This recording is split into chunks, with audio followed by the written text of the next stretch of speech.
Hello and welcome to another HBCU Culture Channel, HBCU College Tour. Today, we will be touring the campus of Central State University in Wilberforce, Ohio.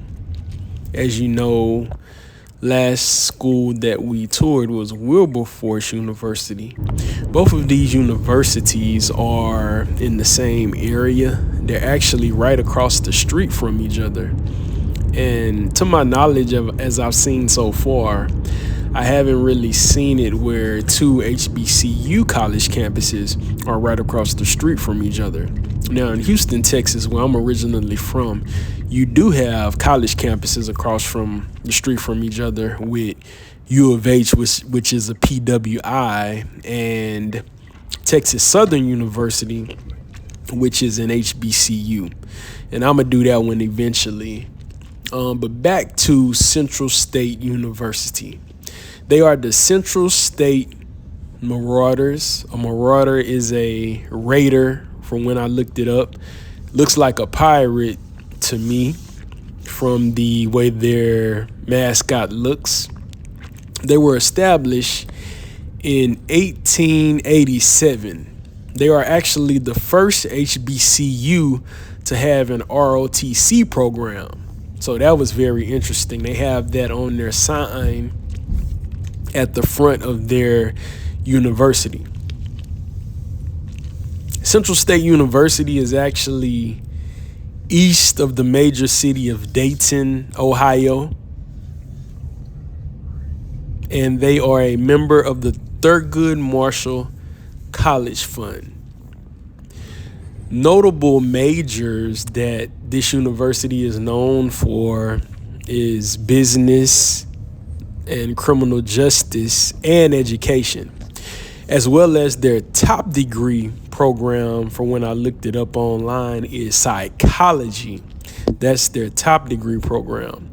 But the majors of business, criminal justice, and education actually graduate the most students from their university and have the most students enrolled in those programs. Now let's talk about some notable graduates of Central State University. Hugh Douglas, a professional NFL football player who played for the Philadelphia Eagles and was a television personality, and I believe he's a radio personality, sports personality currently. He's a notable graduate of Central State University, as well as Omarosa Newman. Hopefully I'm pronouncing her name correctly. If not, I apologize. She is a actress, writer, as well as she was on The Apprentice, and she was a White House aide to Bill Clinton and Donald Trump when they were in office, apparently. So she's known for those things. I came into the knowledge of Central State University recently, actually. I think in the back of my mind, I kind of knew that they had HBCU in Ohio.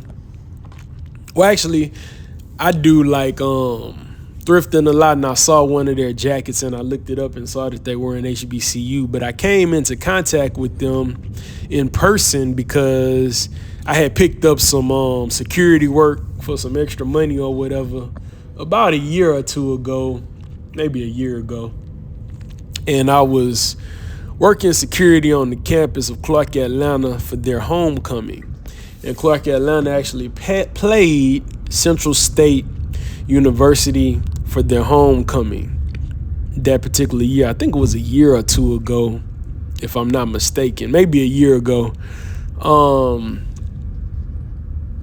They had a pretty good sounding band, I would say.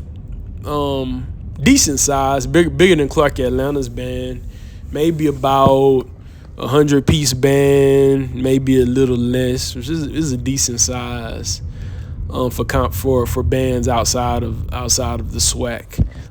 Excuse me, because I don't know exactly which conference they're in, if they're SEAC or MEAC or any of the other HBCU conferences. Please put that in the comments of what conference that they play sports in that they're a part of. And add any other information, notable people that graduated from Central State in the comments as well, if you would like. Back to the story though. While I was working security at when Central State was playing Clark Atlanta, and actually they did beat Central State's football team did beat Clark Atlanta that day on their homecoming. So yeah, just wanted to give y'all props on that. I actually saw Roland Martin. He was at the game covering it apparently, because Roland Martin, he's the owner of the Black Star Network. Used to be on CNN. He has the show on YouTube called Roland Martin Unfiltered, where he gives news from a African American perspective. I tune into him. I like a lot of the takes that they take in their panel on there. One thing about Roland Martin, he's actually from the east side of Houston, Texas. I'm from Houston as well, so, and I think I already said he was wearing an Astros jersey when he was at their homecoming. He does pop up at various HBCUs and various HBCU homecomings as well, which I think is good. He's doing good work. That he covered the Central State and Clark Atlanta game, which was Clark Atlanta's homecoming game. But what I wanted to talk about with the time we have left, we have about 5 more minutes. First of all, let me give Central State their props because they keep up the campus very well. It's a beautiful campus, as you can see. They have a lot of nice buildings and landmarks and structures on that campus. And me, I like to show off all of the HBCU college campuses around the United States to encourage high school students and young adults and people that want to go to college to go to these HBCUs. And maybe people can't afford to go around and look and tour these various universities, so they can come to my channel to look at these various universities and get some information on these various universities and consider them, because we have a lot of fine, prestigious institutions, HBCU institutions around the nation that our African-American, and not just African-American, anybody that's interested in attending an HBCU can go to and not have to deal with the type of things that I'm going to talk about now. They actually had a young lady on Roland Martin Unfiltered that I saw maybe a few weeks ago, who she does a lot of work with making sure that she's an African-American young lady. I think she goes to the University of South Carolina, if I'm not mistaken. South Carolina Gamecocks or something like that. I think that's where she goes. And she was talking about how, this is election season at the time of this video I'm recording, the audio, where Kamala Harris is going up against Donald Trump and things like that. And they actually, on this campus, they're actually bringing, or were trying to bring, I don't know if it happened, some white supremacists on there to speak in support of Donald Trump. And on the flyer for it, it actually says Kamala, spelled Cumala, and they were going to be saying some inappropriate things, about Kamala Harris and Joe Biden and things like that.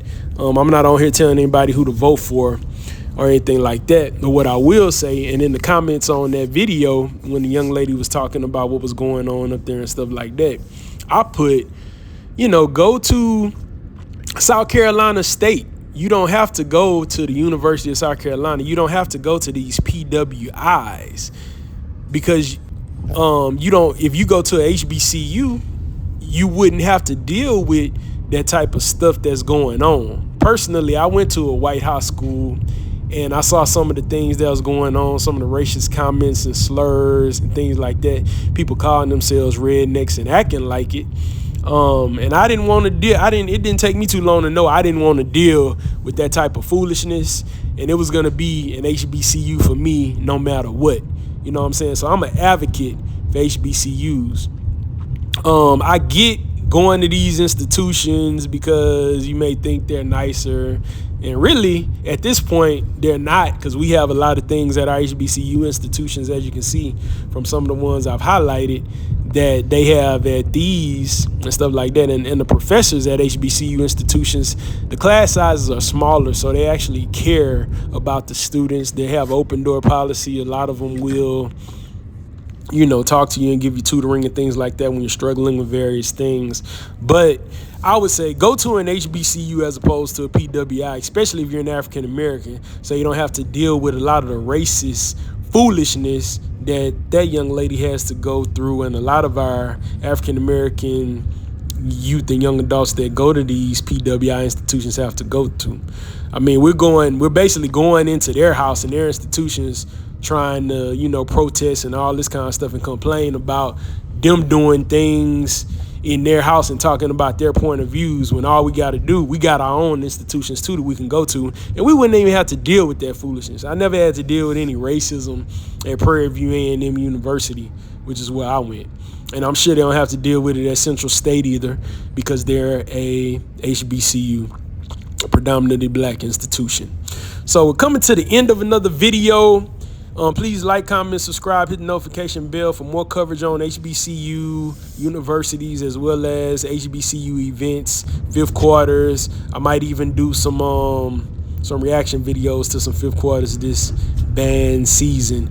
The next college I will cover is Chicago State University. It's not necessarily an HBCU, but it's the closest thing you can get in Illinois, because it is listed as a predominantly black or predominantly African American institution in Chicago, Illinois. That's the next one we'll be covering. See y'all next time. Thanks for tuning in.